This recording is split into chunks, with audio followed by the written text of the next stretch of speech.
గురుడనందామయ్య వీరబ్రహ్మం మాట విందామయ్య అంటూ సామాజిక చైతన్యాన్ని ఆధ్యాత్మిక చింతనతో మేళవించిన ఆగామి కాలజ్ఞానకర్త, పురోగామి సమాజ సంస్కర్త శ్రీమద్విరాట్ పోతులూరి వీరబ్రహ్మేంద్ర స్వామి. విన్నారయ మీరు కన్నారయ వీరబ్రహ్మం గారి వాక్యాలయ, విన్నారయ మీరు కన్నారయ వీరబ్రహ్మం గారి వాక్యాలయ.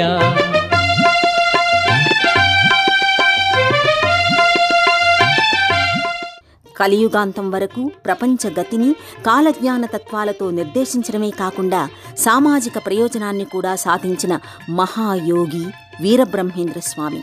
ఆయన వేదాంతానికి పునాది సంస్కరణవాదం. కాలజ్ఞాన ప్రబోధం చేయడానికి నేపథ్యం, ఆయన లక్ష్యం ప్రజలలో దేశభక్తిని పెంపొందించడం. కన్ను మిన్నెరుగక కండ్ల కావరమెక్కి భగవంతునే మరచిపోతారయ్యా,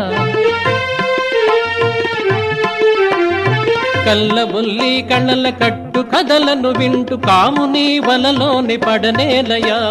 విన్నారయా మీరు కన్నారయా వీరబ్రహ్మం గారి వాక్యాలయ. కాలజ్ఞాన తత్వ బోధ ద్వారా సంస్కరణవాదాన్ని బలంగా వినిపించిన సద్గురువు పోతులూరి వీరబ్రహ్మేంద్ర స్వామి. సమాజంలోని అన్ని వర్గాల వారిని ఏకతాడిపై నడిపించి సమాజ ఐక్యతకు ఆయన బాటలు వేశారు.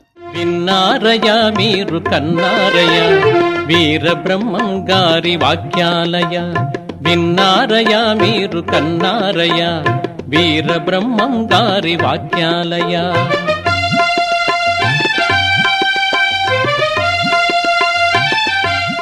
ఆయన కాలజ్ఞానం ప్రవచించే నాటికి కుల మత భేదవాదాలు రాజ్యమేలుతున్నాయి. హిందూ సంస్కృతి ఎన్నో ఆటుపోట్లు ఎదుర్కొంటోంది. ఆ సంధికాలంలో హైందవ ధర్మ పునరుద్ధరణకు వీరబ్రహ్మేంద్ర స్వామి ఎంతగానో కృషి చేశారు. వ్యాస మహర్షి అష్టాదశ పురాణాల్ని రచించారు. వాటిలో భవిష్యోత్తర పురాణం ఒకటి.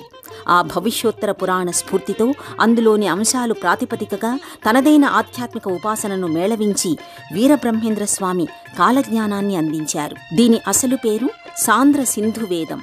అంటే భవిష్యకాలానికి సంబంధించిన ఎన్నో విశేషాలు ఇందులో ఉండడంతో ఇది కాలజ్ఞానంగా విస్తృత ప్రచారంలోకి వచ్చింది. తెలుగునాట బనగానపల్లెలో తొలి అడుగు పెట్టారు వీరబ్రహ్మేంద్ర స్వామి.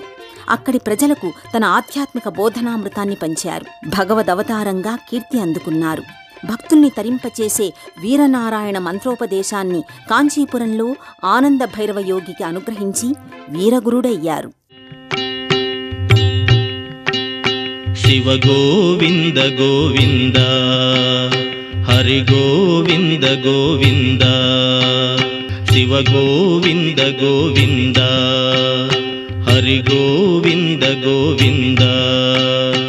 పోతులూరి వీరబ్రహ్మం 1608 సంవత్సరంలో స్వస్తి శ్రీ చాంద్రమాన కీలకనామ సంవత్సరంలో కార్తీక శుద్ధ ద్వాదశి నాడు జన్మించారు. ఆయన తల్లిదండ్రులు పరిపూర్ణాచార్యులు, ప్రకృతాంబ. ఆ దంపతులు కాశీయాత్ర చేస్తున్న సందర్భంలో శివవరప్రసాదంగా బాలుడు జన్మించాడు.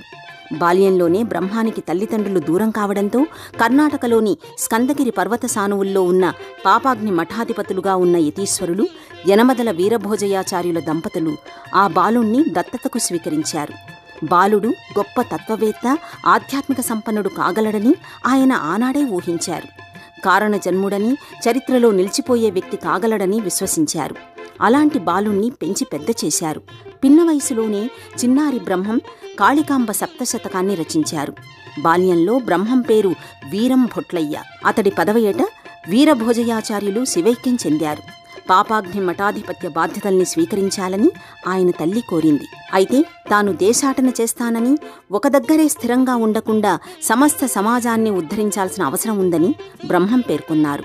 పుత్రుడిపై మమకారంతో ఆమె అతడి దేశాటనను నిరాకరించింది. ఆ సందర్భంలో మొదటిసారిగా తన జ్ఞాన ప్రబోధాన్ని తల్లి నుంచే వీరబ్రహ్మం ఆరంభించారు. శివ గోవింద గోవింద హరి గోవింద గోవింద.